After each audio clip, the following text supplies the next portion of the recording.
नमस्कार दोस्तों, स्वागत है आप सभी का हमारे चैनल सुविद्या में। आज हम बात करेंगे क्रमवाचक शब्दों की प्रथम से शतम तक। देखिए 1 से लेकर 100 तक जो संख्यावाची शब्द हैं उनका क्रमवाचक शब्द पुल्लिंग में क्या होता है उसकी आज हम बात कर रहे हैं। तो ध्यान रखें, जब भी हम क्रमवाची शब्दों की बात करते हैं तो तीनों लिंगों में प्रयुक्त किए जा सकते हैं। वो पुल्लिंग में भी प्रयुक्त किए जा सकते हैं, स्त्रीलिंग में भी और नपुंसक लिंग में भी। तो सबसे पहले हम देख लेते हैं क्रमवाचक शब्दों में संख्या 1 से लेकर 100 तक किस प्रकार से संस्कृत में बोले जाते हैं। तो देखिए पहला के लिए हम जो शब्द प्रयोग में लेते हैं वो है प्रथम। 2 के लिए यानी दूसरा के लिए द्वितीय। 3 के लिए यानी तीसरा के लिए तृतीय। चौथा के लिए चतुर्थ। 5वां के लिए पंचम। ठीक है, तो ये सभी क्या है क्रमवाचक शब्द। छठा के लिए षष्ठ। ध्यान रखिए हम पुल्लिंग शब्दों की बात कर रहे हैं। अगर स्त्रीलिंग की बात करेंगे तो षष्ठी हो जाएगा, अगर हम नपुंसक लिंग की बात करेंगे तो षष्ठम हो जाएगा। अगर हम बात करते हैं 7वां तो सप्तम। 8वें की अगर हम बात करते हैं तो अष्टम। 9वें की बात करते हैं तो नवमः। ठीक है, 9वां। 10मः यानी 10वां। एकादश यानी 11वां। द्वादश यानी 12वां। त्रयोदश यानी 13वां। चतुर्दश यानी 14वां। बहुत आसान है। आप चतुर्दश, दश यानी 10 से संबंधित और 4 यानी 14, तो चतुर्दश। इसी प्रकार से 5 और 10 यानी पंचदश।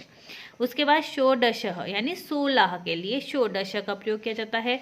सप्तदश यानी 17वां।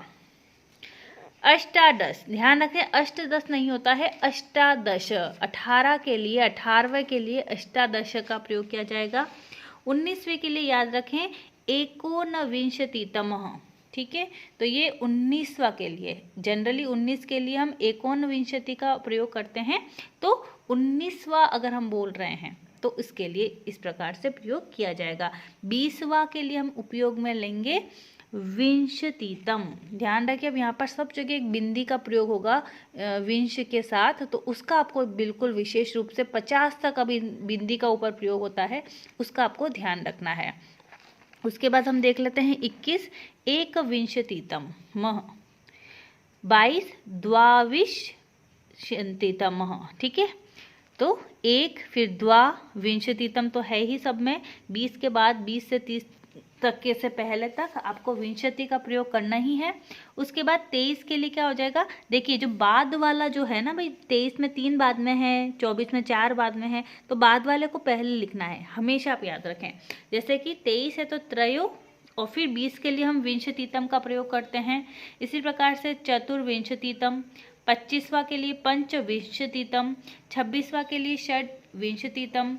27वां के लिए सप्तविंशतितम। इसी प्रकार से हम आगे 28 देखते हैं।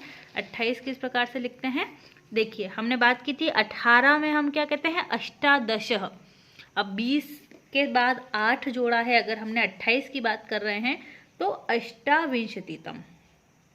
8 को पहले लिखना है, ध्यान रखें। इसी प्रकार 29 की बात करते हैं तो एकोनत्रिशतम। इसी प्रकार यानी 30 से एक पहले वाला, हमेशा ये जो एक पहले वाला है वो, जैसे हमने 19 की बात करी थी तो वो एकोनविंशतितम था। अभी 29 की बात करें तो 30 को त्रिशतम कहा जाता है, तो यहाँ एकोनत्रिशतम जो है वो इसका सही हो जाएगा। ठीक है, तो ये अगला क्या हो जाएगा त्रिशतम। फिर 31वें के लिए एक त्रिशतम। फिर 32, 2 को हमें पहले देखना है द्वात्रिशतमः। 33 के लिए त्रयस्त्रिशतमः। 34 के लिए 4 को पहले देखें चतुस्त्रिशतमः। 35 के लिए पंच का ध्यान रखें, और 30 के लिए हम त्रिशतम का प्रयोग करते हैं, बाद में आपको वही उपयोग में लेना है। 36 के लिए आप षट लगा दें और फिर त्रिशतमः लगा दें। 37 के लिए आप सप्त त्रिशतम का प्रयोग करना है आपको।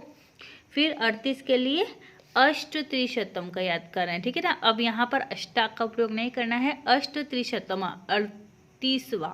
ठीक है, 38वां जब हम बोल रहे हैं, सिर्फ 38 होता तो हम अष्ट त्रिशत लिख सकते हैं, 38वां की बात कर रहे हैं हम। फिर 39वां नवत्रिंशतमः, 40वां चत्वारिशतमः, ठीक है, चत्वारिशतमः। फिर 41वां, अब एक जोड़ दिया है तो एक चत्वारिशतमः। 42वें में द्विचत्वारिशतमः। 43वें में पहले आपको 3 को लिखना है, त्रिचत्वारिशतमः। 4 चतुश्चत्वारिशतमः। 45 के लिए क्या हो जाएगा, पहले 5 को देखो तो पंच और फिर चत्वारिशतमः। 46 के लिए पहले षठ को ध्यान रखें, षठ चत्वारिशतमः। उसके बाद सप्त चत्वारिंशतमः। 48 के लिए अष्ट चत्वारिंशतमः। 49वां नवचत्वारिंशतमः। 50वें के लिए पंचाशतमः, ठीक है, पंचाशतमः, ठीक है, 50 के लिए तो 5 और 50 के लिए शतमः। फिर 51 तो एक पंचाशतमः। 52 के लिए हो जाएगा द्विपंचाशतमः। 53 के लिए हो जाएगा त्रिपंचाशतमः। 54 के लिए 4 को पहले लिखें और फिर चतुपंचाशतमः। बहुत ज़्यादा टफ नहीं है, आप 2 से 3 बार देखेंगे आपको सारे जो हैं ये याद हो जाएंगे। 55 के लिए देखिए पंच पंचाशतमः। 56 के लिए षट पंचाशतमः। 57 के लिए सप्त पंचाशतमः। 58 के लिए अष्ट पंचाशतमः। 59वां, ठीक है ना, क्या बोलना है हमें, 59 जो है 59वां अगर हम बात करते हैं तो नव पंचाशतमः। 60वां के लिए हम क्या करेंगे, षष्टितमः। 61वां एक षष्टितमः। 62 के लिए द्विषष्टितमः। 63 के लिए त्रिषष्टितमः। 64वां चतुःषष्टितमः। 65वां पंचषष्टितमः। 66वां षट षष्टितमः। 67वां, देखिए बाद वाले को पहले लिखना है 67, तो 7 के लिए पहले सप्त और फिर षष्टितमः। 8 के लिए अष्ट षष्टितमः, नव षष्टितमः। 70 आ गया है तो सप्ततितम, ध्यान रखें सप्ततितम। आप एक बार को 10, 20, 30, 40, 50, 60, 70, 80, 90 और 100 तक याद कर लें, उसके बाद आप आसानी से बना सकते हैं। 71 के लिए एक सप्तितम।